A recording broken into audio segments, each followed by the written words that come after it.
depends what time, because back then, segregation probably was needed, even though it wasn't the best option. It was needed? That probably was the best time to integrate at that time. But do you think that it worked, or do you think that, like what Trevor Noah was asking, because he was merely asking a question, yes, that did segregation actually was the way to go? Well, that's all we asked for.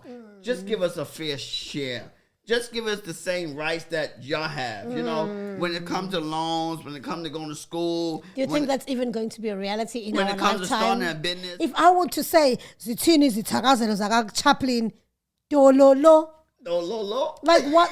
Tell me the history behind the Chaplin last name. I don't know. Exactly. Let's chill. Hello, Chaplain Chillers. Welcome to our channel, Chilling with the Chaplins. I'm your host, Sizagele Chaplin, and my co-host. It's your boy, Coach LJ. Yes, what's popping on today? What's up? What's going on? Ooh. Yes. This episode is interesting. It's a good topic. Fire. Yes, it's a nice topic.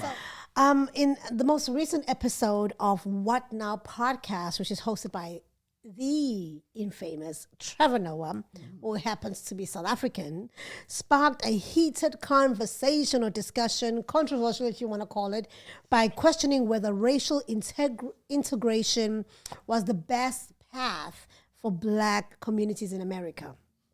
This provocative inquiry drew sharp responses, notably comedian D.L. Hughley, who criticized Noah's perspective. This debate offers a valuable opportunity to explore the complexities of integration from urban African Americans and South Africans. Why African Americans, South Africans? First of all, because D.H. Hughley is African American, yes, and Trevor was definitely speaking to an African American community, and actually had an interview with an African American professor. And so it definitely speaks to African Americans, and he was questioning if integration actually has worked in the African American community. And South Africa, because Trevor Noah happens to be South African and comes from the notable apartheid government in South Africa. And so he kind of has an idea of how integration has worked in his own country, which happens to be my country as well. Your birth country. My birth country. Your birth country. Thank you for the correction, because now I'm American as well. And so we're just going to discuss this today and see how we want to hear your point of view, really. Do you think integration was the best way to go? And this applies to America, and then maybe it'll go to other places in a different way because Finland ties in. Do you think that integration was the right move? And now I'm separating two things, because I know in America people are like, well, of course, there was racism and there was segregation, and I go, yeah, no, I'm separating them. Let's separate someone being oppressed and someone not being able to get a job and someone not being able to get a bank loan. Let's take all of those, the negative things away, because I'll put myself out personally and say, I think whether we're talking about gifted kids who are anomalous, let's say, to the norm, whether we are talking about and I mean anything that does not fit into a category. I think the part of the reason Finland is able to do it is because, have you been to Finland? It's very homogeneous. I've been to Finland. You know who's in Finland? Finnish people. That's it. And because they're all Finnish, there's an idea of no, we all head in the same direction. We all know what our actions mean. And that's a really powerful thing I've learned in communicating with other people. When I'm in a room with anyone where we start to tie together multiple things. So if I'm in a room with Black people, already there's an implicit trust because we know what certain actions, words, and vibes mean. And then you're in a room with another African. Already. This person. Now, even if you shout at me, I know what your shout means. The same way an Italian knows what an Italian shout means. Yeah. Right? I know I'm prefacing it with a lot because it's a loaded question. Yes. But I would love to know if you think integration was the right solution, maybe. on the other side of what America of civil rights. Yeah. No, I don't. And I don't think it's actually that controversial when if you understand that segregation and integration weren't the only option. We want to kind of get to the crux of racial integration. And while we were watching this, because this was like a trending topic about a week or two ago, and we thought it would be a great topic because it covers both South African American, and that's what our channel is about, and also just speaking on trending topics and what we from think both countries might affect us. I wanted to actually just come up with a description of what integration is for those who really don't understand what it is or wants to get a basic understanding what it is. So integration is the process of bringing different groups, often based on race, ethnicity, and social background, into equal participation within a society, institution, or system. So in the context of the U.S. history, integration most commonly associated with civil rights movement when laws and policies were enacted to end racial segregation and ensure equal access to public spaces, schools, and employment opportunities for all people regardless of race. We know this now that it's being attacked through the DUI. No, not DUI. DEI. DEI. Or DEIA. DEI, which is diversity. Inclusion. So take an example, school segregation in the U.S. It was a major issue in the 1950s and 60s, culminating cases like Brown versus Board of Education 1954, which ruled that racial segregation in public schools was unconstitutional. So beyond race, integration can also apply to immigrants adapting to a new country, like myself.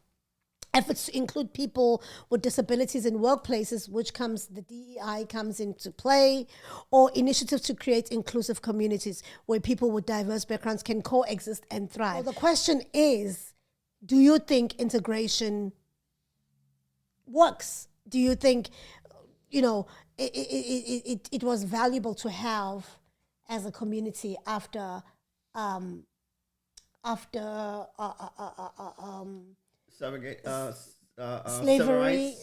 slavery and apartheid? What's your take? I think it depends. Okay. It definitely depends. It's definitely a good topic for discussion, I believe, and that's only how we're going to get better and grow, because we're to continue the narrative, able to continue the conversation and keep. You said the word last week, progress. But it depends. That's like I'm not a Democrat, it's a I'm setup. not a Republican. It's like a setup. I know. I'm independent. Just because you're trying to avoid to be accountable. The question is... I'm saying it depends what time, because back then, segregation probably was needed, even though it wasn't the best option. It was needed? Segregation, but that was probably... I'm talking about the integration. The integration probably the coming. But segregation was not needed. No. I'm talking about integration. Probably was the best option at that time. Because it gave us just like direction. It gave us You're saying segregation was the best option at the time, or you mean integration? Integration. Bringing people together. Yes. Okay. Yes. Now, because to level the playing field. Yes, and that's what it was. But the playing field has never really been leveled. Exactly. But here's the thing, though. Here's the thing. What I'm saying, and thank God you have a podcast like this that we had to talk about. We had to come from two perspectives. We had to come from an African American perspective and a South African perspective, because I was born in America. My wife was born in South Africa. So and I went through apartheid. Yes. I mean, I didn't go to segregation and my mom's there, but I didn't. Yeah, but you know the effects of it. Yes, I know the effects of it. Through your parents. Yes. Yeah, so that they were unable to go to school. Yes. Because they were, they had to work in the cotton field. Yes. My mom's and family was a sharecropper. They were sharecroppers. They were living in a town where they had to go to the bathroom on outside. You had color bathrooms. Oh, well, we used to that in the townships in South Africa. We still have outside bathrooms. Yeah, you had colored bathrooms and white bathrooms and drinking water, white water, and so. But blacks only, whites only. Yes, that was only white only. So now I get it. I see why, but sometimes we could be speaking on a subject on today because of what we going through today with technology, information, all that kind of stuff has advanced. But at that time, that probably was the best option because that's, to segregate or to integrate. Integrate. Okay. Yeah, I'm not segregation. I'm not talking about. I'm talking about that probably was the best time to integrate at that time. But do you think that it worked, or do you think that, like what Trevor Noah was asking, because he was merely asking a question? Yes. That did segregation actually was the way to go? Well, you got probably black people probably feel like, you know what? It's not. We're still gonna be disadvantaged. We're always gonna be disadvantaged. Unfortunately. Yeah, most likely we probably gonna be disadvantaged. But at least it, like again, at least it give us a fighting chance to be in those rooms that we used to be couldn't be in those rooms. Right. And that's the big difference. When you was in when you couldn't go into those different institutions, when you had to drink your own drinking water, you couldn't which was probably not even inspected or up to standards. Yeah, up to standards. Because they know only blacks drink from that. Yes, yeah, right. So they don't because care about the water. Because systemic racism is here, has been here, and will probably be here forever until Jesus comes back. And so, when you have all these different things, the white water, the black water, sitting in the back of the bus, front of the bus, whatever, all these different things. So at that time, integration probably was best. Because at least it gave us the opportunity and to make get in us the room. think that we Yes. belong. Because it was making us think. Because the truth of the matter is, we never really were able to sit on the same table. No, and we still want. Probably 1% of the people were able to sit on the same table. The rest of us, we were there just to applaud. Yes, and so here's the thing. Because at the end of the day, Martin Luther King, he had a dream that we all become equal. And so I think it was just a dream, and it still is. Because I don't think we'll ever get to the equality. That we all have equality. Black and white people way to come together and join and work together and build together, all the different things. So, but at that time, so okay, let's just get in the door. Basically, that's what it was, just get in the door. Now, this the thing I say, but I'm speaking for today. But even though when we're in the door, we still have to work 10 times harder than our white counterparts. Yes. That's a reality, whether we like it or not. Yes, but now, thinking of today, I'm like, okay, maybe it wasn't the best option. But I'm speaking from you think today. So? I'm speaking from today, not back then. Right, okay, from today. From today. You think it would have been just better for us to be left segregated? Yeah, because you know why? But still, we'll still be given the third grade of. No. The reason why? Because remember, just like South Africa. I'm sorry, I just want to make this point because just like in South Africa, we had different racial groups. Yes. White was the top of the crop, even though they're like 7% of the country. Then it was Indians. Who are from Asia as well. Whites, remember, they're European. They're not even African. Yes. Asians are not African. They're from Asia. And then it was colored people who are a mixture of these two races from above or whatever they call. And then it was the black people who were the end of everything. Yes. So you think the poor black people, black people, they just had to be left like that? Is that what you're saying? You need to finish. Okay, I'm sorry. Go ahead. I'm just getting hit up here. It was the best decision for that time. Okay. But hindsight, looking at it now, it probably wasn't, but it was. Okay. And the reason why I say it probably wasn't because now when it was no integration, why it allowed, remember, this is the reason why black universities got started. It allowed us to be it allowed us to be resourceful because we didn't have it. It allowed us to be creative, allowed us to work together to build. When integration happened, we got more segregated among black people. We stopped working together, we stopped building, we stopped being resourceful, we got comfortable.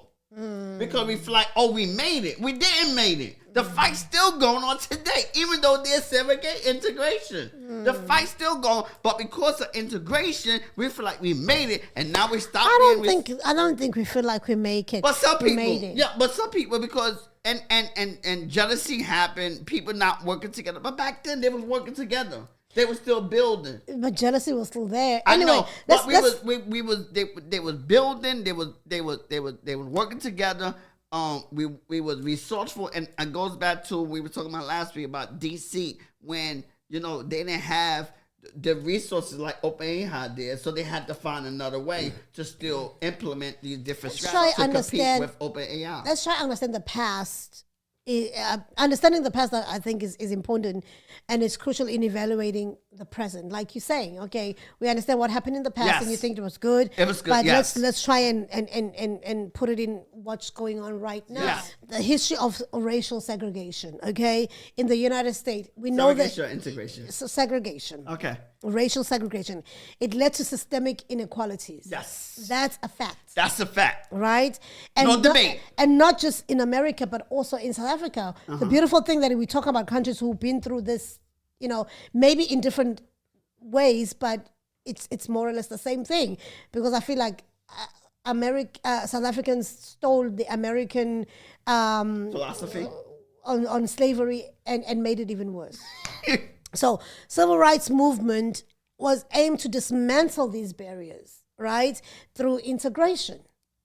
So, however, the effectiveness of this integration in achieving true quality remains a topic to debate about. And I think that's why we're here today. Yes. And I think that's why Mr. Noah was asking this question, that was it effective enough, or was it even effective trying to bring us all together and become one? Because already mentally our minds were already segregated. They still segregated even now. Yeah, yes. So what it affected No, to certain parties, certain extent, I guess. certain people.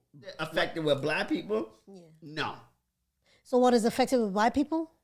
No, what it affected with other races? Was it? Because they took They advantage still of look different down on opportunities. us.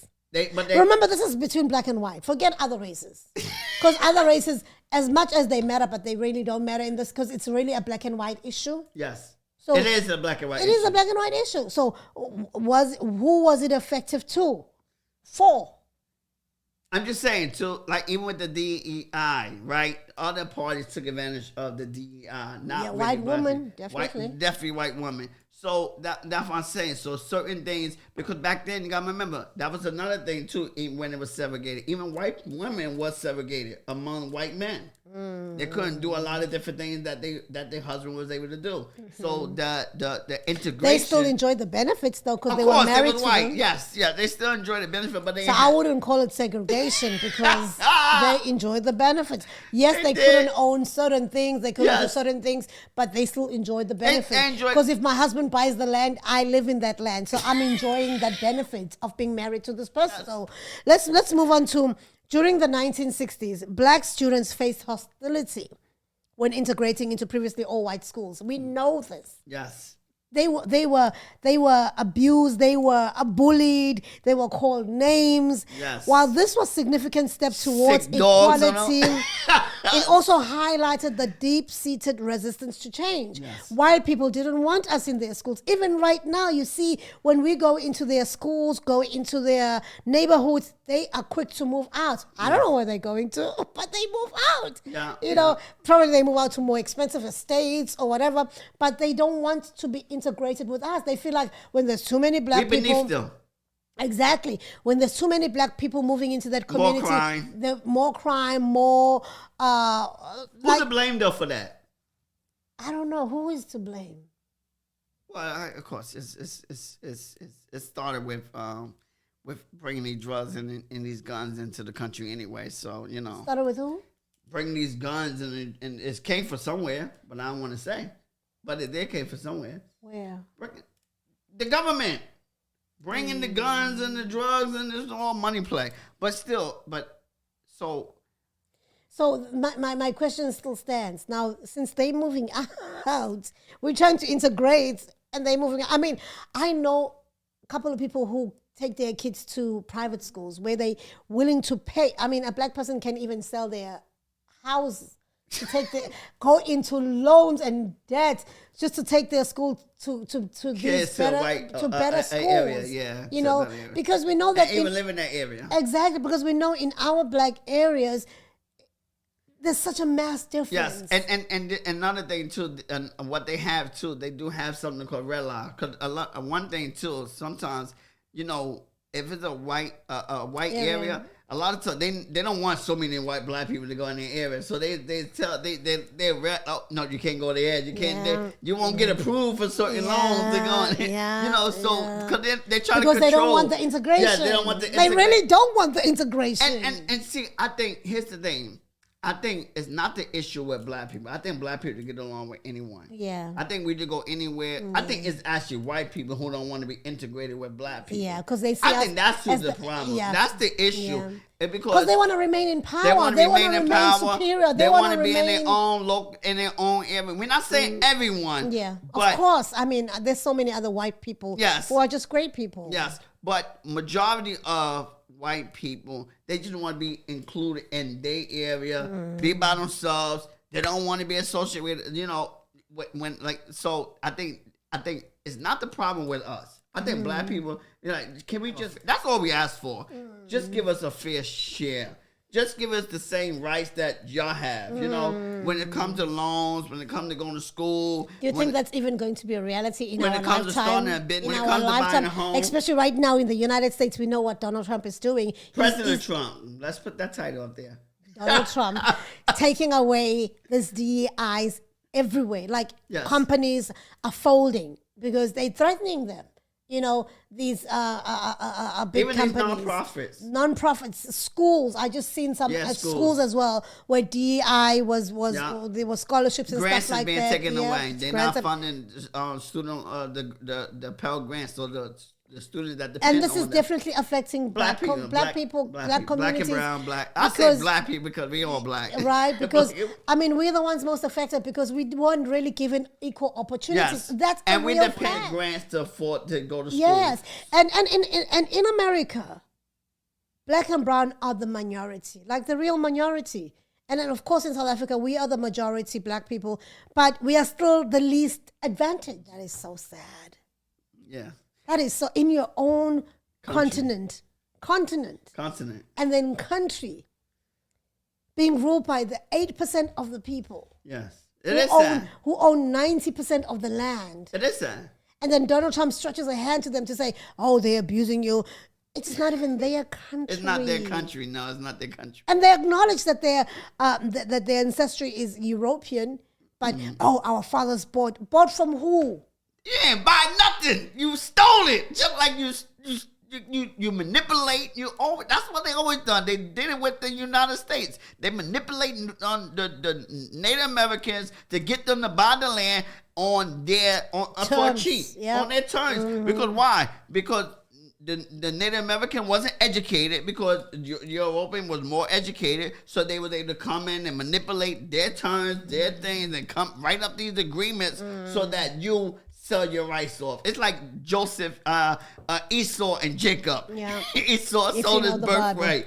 Esau sold his birthright. It's the same thing. You know, you come in, you manipulate the situation so that the people sell their birthright to that land. And then you can say, "Oh, it's my land." Yeah. Come on, it's not your land. It all belongs to God in the first place. It's none of our lands. The world is the Lord's. The world is the Lord's. And at the end of the day, He has the last say so. And when it's time, and this is why, and you got white people, I'm sorry. You got to understand something. Are you really sorry? No, I'm not. I'm not sorry. But you got to understand something. Because you oppress black people, right? Who God loves more? No, we can't debate No. Who God loves more? Everybody? The oppressive. The people that are oppressed. What you think? What children of Israel? Okay, fine. But if you're putting it that way, so why are we still in this mess? Because God loves us allow it. Allow it. It's been forever. Yeah, but eventually, people are coming out. But here's the thing, though, too. I'm saying, though, the thing is, I think, it is a wake up call. The thing is, even with the President Trump, the DEI. A lot of time now, all it is, we just gotta find another way. We gotta be resourceful. This is why we need continue to have these educations among these different podcasts. I'm talking about African American Black podcasts. We still having this debate. We still gotta. It's working together. Building teaching your children, the same thing they have in these education and at their dinner table. We need to have these different conversations at our dinner table so that we can rise above the crisis. Because it's a setback. It's a crisis. And just like we've been through slavery, we've been through apartheid, we've been through civil rights, we've been through all the different things, segregation, and we came out. We'll come out this time. It just let us know sometimes God allow us to, because we do get comfortable. And I love how my mama say, God will come to the one who are disobedient. So when you are so a lot of times when you are disobedient, and we've been probably disobedient for a long time, as people, God had to. So are you saying judgment. black people have been disobedient and white people have not been? No, just people in general. Yeah, but I don't understand your point. You're saying God comes to those who are disobedient. So are you thing. saying black people are disobedient? He allows certain things to happen because of maybe disobedience or... black people are being disobedient? That's just an example. Because it's happening to black people, that's why I'm asking. I know, but guess what though? Sometimes we get the bigger effect, but a lot of times it may be, it causes, allow us to even pray more, so that change. So we are praying less right now? I don't know. I'm just saying. Hey, let's who knows? Move on. Let's look at Trevor Noah's perspective. Here's the thing, though, right? What I want to say. Oh my God, I lost my point. So go ahead. Let's look at Trevor Noah's perspective. So, questioning whether integration was the optimal solution for Black Americans. Okay, suggesting that emerging into a system with inherent racial biases might not serve the community's best interest. And I think we touched on that. So on his podcast, Noah discussed with Princeton professor Ruha Benjamin the notion that integration have led to Black communities to assimilate into a culture that perpetuates hierarchy and insecurity. Mm-hmm. So, example, Noah compared the U.S. experience to Finland's homogeneous society where a shared cultural understanding exists, implying that integration in a diverse society like the U.S. is more complex. It is. It is? How so? Integration being more complex in the U.S. Because then I don't think they dealt with the slavery, the integration, all that kind of stuff that we had dealt with. So it's like a plaster. It's like they put in like a covering over the problem. They didn't really deal with the roots. Deal with the root, no. And the root is still boiling underneath. Even with you got people like Donald Trump who don't want to deal with it. They don't want to say, it wasn't no racist. I'm not racist. Or certain things. They don't want to deal with it. But the actions speak that didn't happen. They try to put on the cover and like, history didn't happen. History happened. It happened. Look at what he's trying to do, even with the Black History Month. Come on, he's trying to say, it's American history. What? Now, it doesn't matter to me. Black History Month, American History Month. I feel like Black History Month was always on the shortest month of the year anyway. And I think at least we were still being celebrated. I know we should be. Yes, I agree. That's the only thing. And I think the only reason he don't want us to be celebrated because he's trying to push it under the rug. He's trying to eliminate our history, right? Our culture, our identity by removing, say, American history and removing these different things because he's trying to attack our culture. That's which the part poor Americans you don't even have. Because you are just taken from Africa by force into these boats. Yes, I know. And you don't have a culture. And you are given last names like Chaplin. That's your master's name. And Benjamin and Grant and Simmons and Greens and all these names that you don't have background to. Like if I want to say Zitini Zitakazelo Chaplin Dololo. Like what? Tell me the history behind the Chaplin last name. I don't know. Exactly. And if you ask me to tell you the history behind Umdluli, which is my maiden name, I would tell you how Umdluli started, where Umdluli was, because I know my history, I know my background, I know my heritage, I know my identity. Unfortunately, for most Black Americans, they don't. Yes. They just happen to be a Green. They just happen to be a William. They just happen to be a Chaplin. Yes. But who is this Chaplin?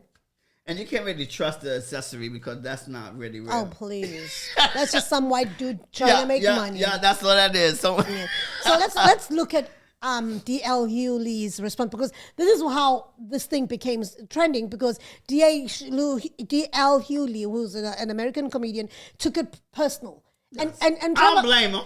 but Trevor was just merely asking a question in a podcast. I know. In a free country where we can Freedom of speech. Thank you. Yes. So, That's why I said you can't.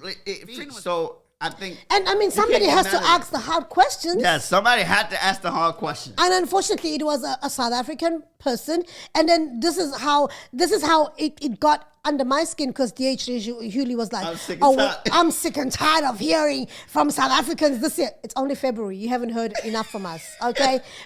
Embrace yourself, D.H. Hughley, because we're still going to talk, okay? He's like, I've heard enough from Trevor Noah and Elon Musk. Trevor Noah just merely asked a question. And the beautiful part about this whole thing is that Trevor Noah said, hey, let's talk. We need to talk about these things. I'm inviting you to my podcast. Let's talk, because these are topics that we should discuss. Go ahead. Say something, because I don't want to lose the thought. The problem is we don't talk enough. That's it. That's the problem. We don't talk enough. I think we talk enough, but we're just scared to talk about certain things because we don't want to offend. But we don't talk, because if you have, look at it, look all the time.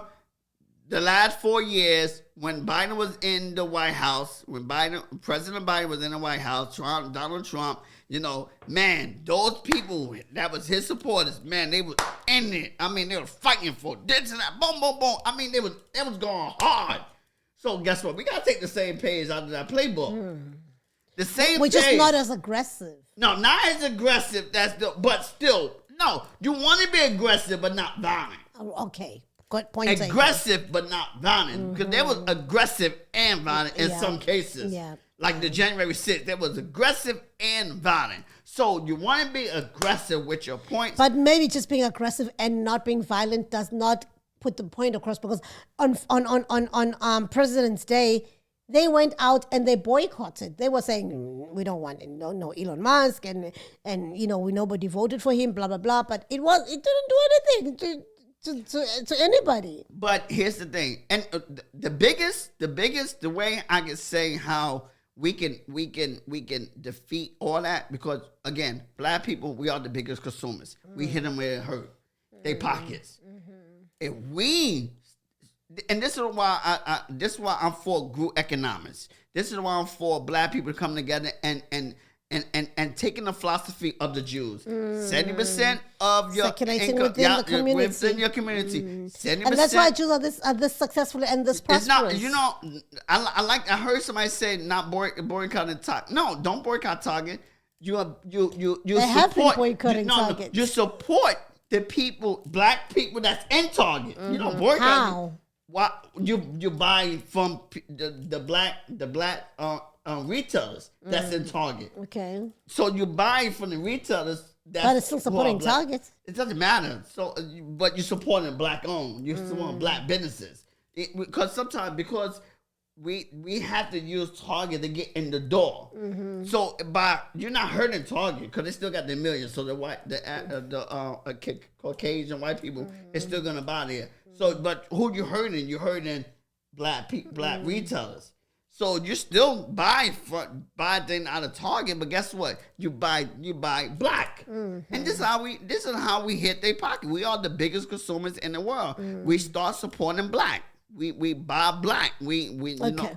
So yeah. So this is even like this is why I love whoever.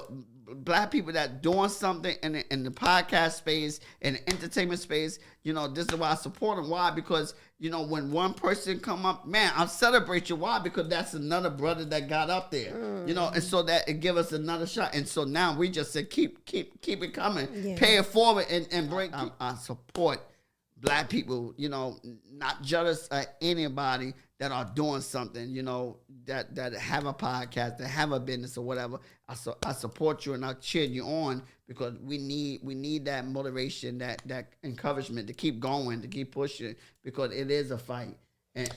So in an interview, Hughley highlighted that black institutions were underfunded and that integration aimed to address these disparities. he expressed frustration with perspectives that might undermine the struggles endured to achieve integrated societies. So, example, Hughley pointed out that historically black colleges, which is the HBCUs, were established because black students were excluded from white institutions. Truth, 100% fact, underscoring the necessity of creating spaces for black excellence. So, question is, how has integration improved access to resources for black communities? So here's the thing. I just thought of something too with the point with HBCU, because once integration came, guess what happened? We stopped going to black colleges. Once we was able to get into the white colleges. No, we still go to HBCUs. No, we rather go to a white college than a black college. Because they were underfunded. Why would you choose to go to an underfunded place when you can go to a funded place where you can get all the resources? How you think they're going to get funded by you going? They are now being funded. Yeah, but how you think they're going to go? And people are going. So, and that's, but the thing is, a lot of times we rather go to the But I'm glad that we have the choice, though. And the Ruckus. But we have the choice now. Yes, we have the choice. Which is what we've been seeking for. I'm not wrong with the choice, but guess what happened? When integration happened, we stopped going to because black colleges was invented because of integration. But because we and then wanted, once integration happened, we stopped going to the black colleges. But we wanted to taste on what people were enjoying. There's nothing wrong with that. Yeah, but guess what? Now, here, I agree. There's nothing wrong with that. But it's nothing like going to a black college because our culture is there, our identity there. What we don't have an identity. They can't teach us what they can't teach us being black like a black African Americans. You don't have. But I'm saying an identity. that what we know how to be black in our community. Do you really? Yeah, we have a vibe. We have a swag. Okay. That they can't teach us that in a white college. Okay. But in the black college. But you're not there to learn swag, and you're there to have education. But here's the thing: it is so better when you could learn something from somebody that understands. Yes, that been with you. But when you go to a white college, you're gonna most likely gonna have a white professor. Mm-hmm. They don't understand you. They can't vibe like you. They don't have that same swag. But you're not there to be understood. You're there to learn. I'm not saying you're missing the point.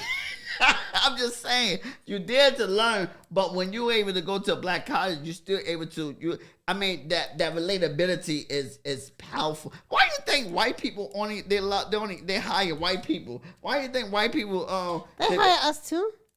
Come on now, they do, but they rather hire. The reason why a lot of times they hire us because of DEI. They had to. Now DEI is being stripped. They had to.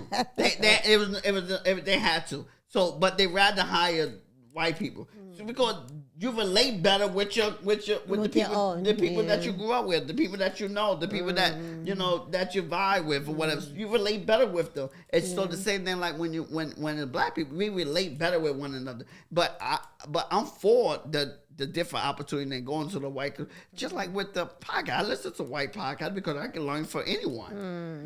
Yes, I'm not, and I went to white institutions to get my degrees. I didn't go to a black institution, but I wanted to, but I never did. I always wanted to, but I never did.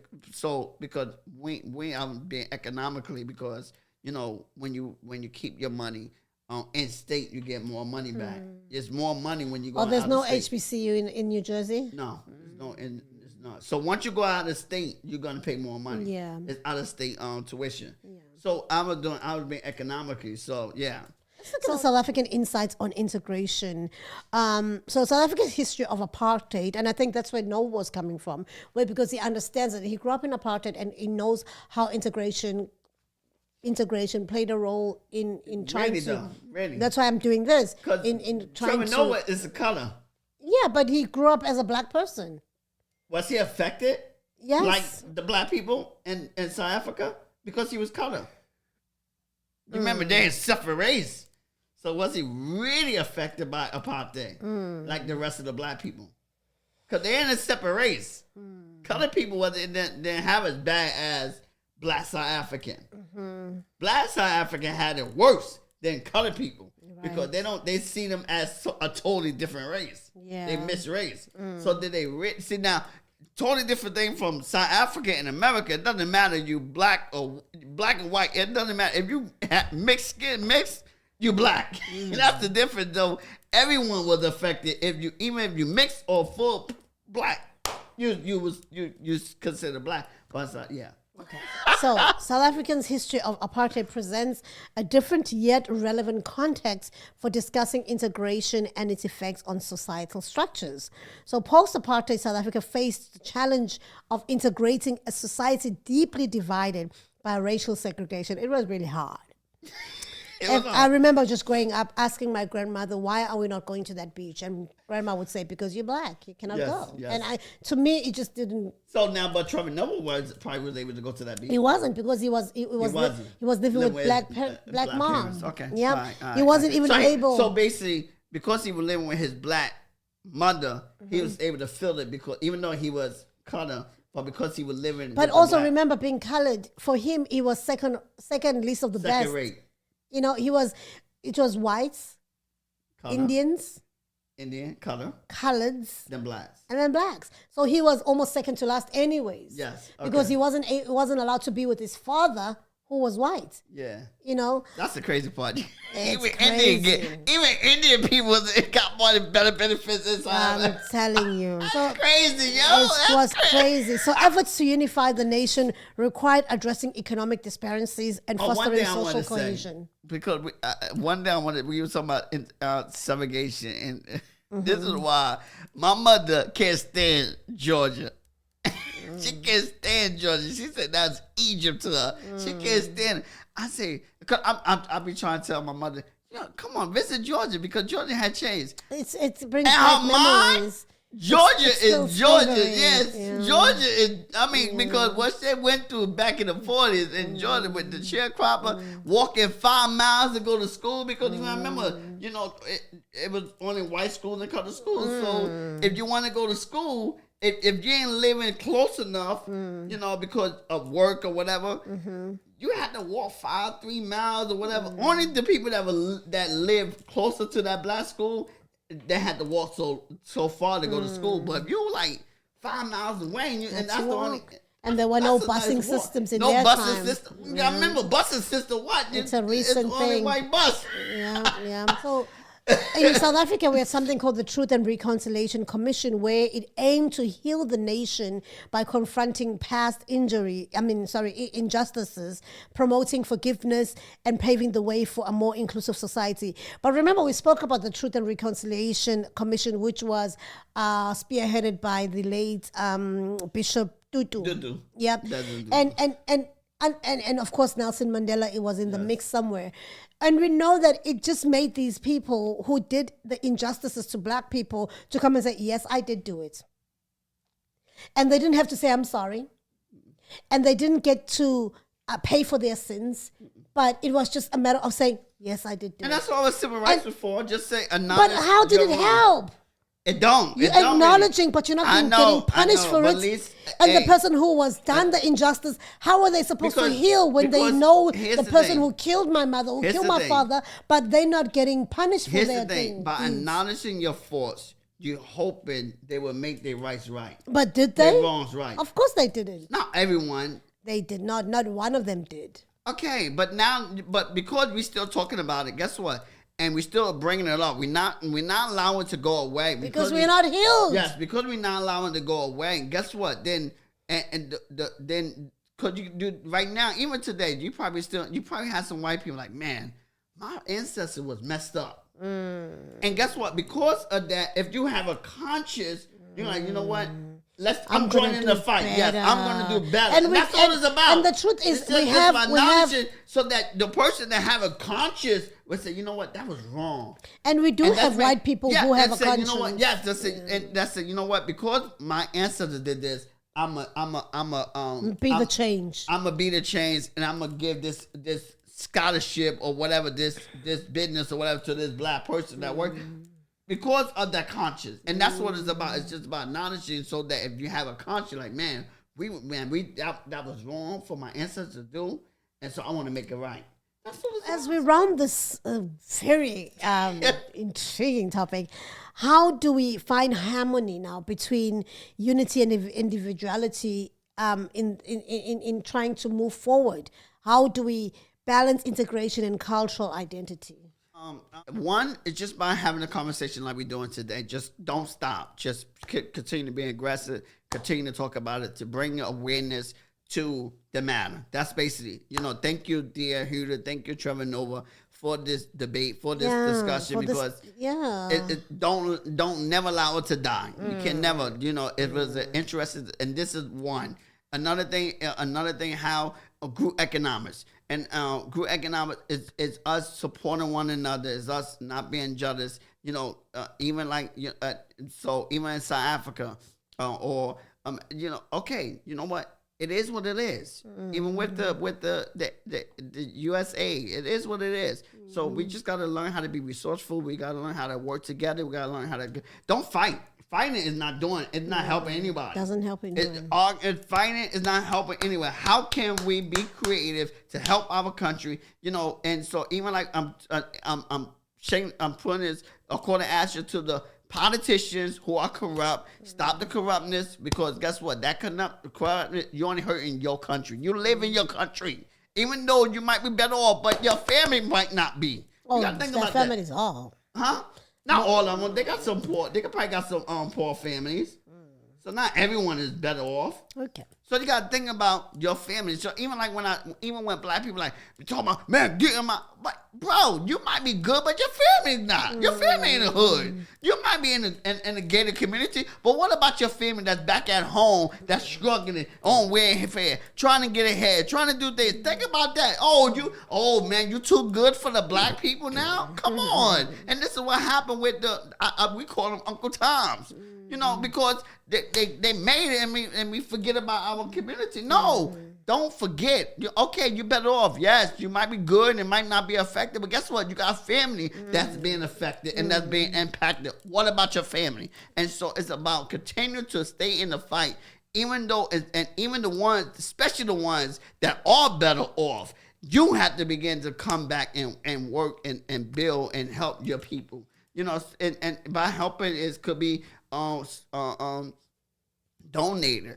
Helping is about joining a club or something, or a community or whatever. So but it start with support group economics. It's all about group economics. And supporting one another. Definitely. Yeah, podcasts like this. Share this episode. Share this episode. Like it. Comment. Do it. Let's continue with the conversations. When people got something going on, if something that you like and something that you need, like, oh man, I'm not gonna support them. You come on. If it's something that you need, why not? Here's another fact. Yeah. Many black communities have experienced gentrification. Yes, we have.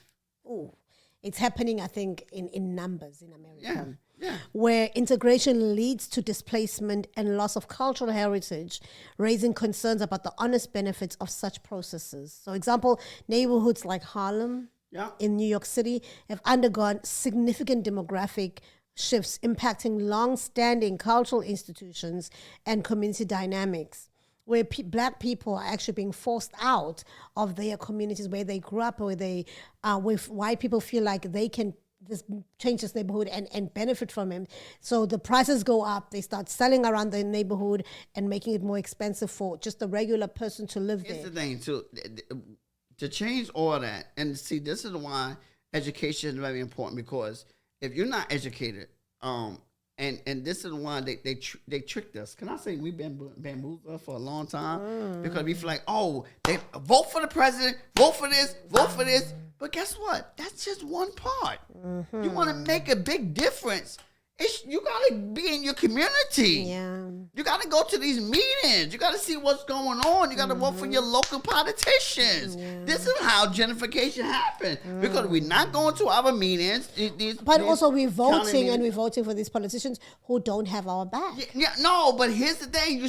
That's just one part. You still got to go to the meetings. We don't go to the meetings enough. When you only got two black people in the meetings, what kind of change that's going to happen? Are you going to the meetings? I need to start. You're right. I don't go to the meetings. I need to start. That's something. This is something I need to be accountable. I'm like, but this is something that we need to start doing. I don't go, but I know I need to go if I'm going to affect change. Because if it's if it's only two, and then bring your neighbor. Say, you know what? We're gonna go to this meeting. We're gonna find out when is the meeting. But my neighbor is trying to work 2-3 jobs because things are just so expensive. When do they find the time to go to these meetings? Thank God. Because white people are able to go because they got businesses and they have time in their hands. I know. We cannot go because we gotta jumping work, from one job to another. I agree. I get you, but you gotta find a way.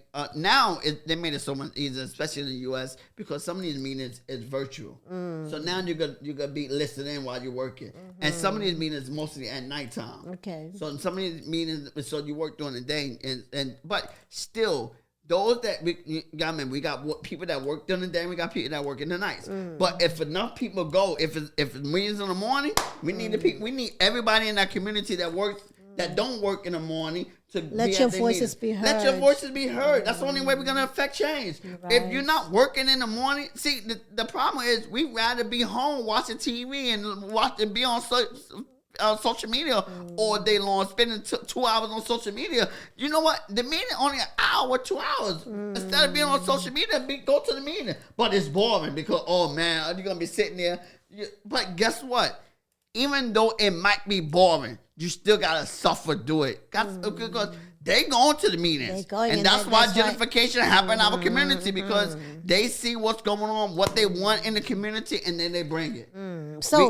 As we conclude, but we gotta go to the meetings. That's number one. We gotta go. We gotta go to. We vote for the politician. Hopefully we'll for black. Yeah, but we vote for the best candidate. Yes. Exactly. We vote for the best. I want to remove that from your mind. I'm still say Bob Black. I'm pro-black. But what if that black doesn't have your best interest at heart? Vote merit. I still say vote for the merit. That's the only way. That's why you got to go to the meetings. You got to build that relationship. And so that you put the right vote by merit. Person. Yes, you put the right person in. It's all about putting the right person, not by color, by merit. Yes, because that's why we have Donald Trump in the House right now, in Parliament. I mean, in the White House, because people are voting by color. Yeah, no, exactly, because they feel like Kamala Harris wasn't gonna, and they were voting on gender as well, probably. She's not good enough. She's a woman, so yeah, so all that played. But no, I'm just saying though. Here's the thing. This is why you go to the meeting so that you're able to pick the best party. And at the end of the day, it doesn't matter what race they are. If that person is the best thing. But again, here's the thing about South Africa. I asked you, will we ever have a white president? Hey, because do they really have your best interest? Do they really, at the end of the day, they're going to do what's right for their own kind. We vote by merits. Right now, actually, I know that the DA, I'm not saying vote DA, but they actually helped in bringing down a proposition that was proposed by the current government in charge, which is black government, bring up taxes, which were affecting the lower class and the middle class. And the white people were the ones who fought against it. But guess what? Can I say something too? Because that all could be a play. You gotta remember, they want to be a president. They want to be in the charge. So they said, we got to get something. So because they know the majority is black people. So we gonna let us get in the door again. And then once we get in the door, guess what? Now we're in charge. So we got to give you something because if they get in order for you to trust us. Yeah, in order for you to trust, it could be a snake strategy. Yeah, let's close this. So and that's the thing, though. So because they still want to be in control and power, and right now because the black people own is the president. So guess what? They still had to say, but if we want to kick you out, we kick you out. But if it's a white person that's the president, he gonna let them do what they want to do. He's still gonna allow them to build the businesses, do the things, and all that kind of stuff. So that's what I'm saying. So, at the end of the day, you want the best person in there, and it's called, we know sometimes we just don't want to vote because they're black, because sometimes black people also play on that too. Oh man, I'm black. No, this is why you got to go to vote by merit. You don't vote by color or by feelings and emotions. Yes. You want to vote the best person in. And hopefully the person that you because you voted by merit, hopefully the person is, I'm pro-black. So if it's a black person that's doing something and they have the right motives, I'm gonna be with you. If you have the right motive. Tell us what's your take on this very controversial Yes. topic that we just covered. It's a debate that must be had, and we want to hear your views in the comment section, but let us be respectful, all right? Yes, let's be respectful. Yes, and thank you for watching. We'll see you in the next video. Don't forget to Subscribe, subscribe. like, follow us on the audio platforms. We thank you for everything that you do for this podcast. Thank you. Take care. God bless. Deuces. Peace.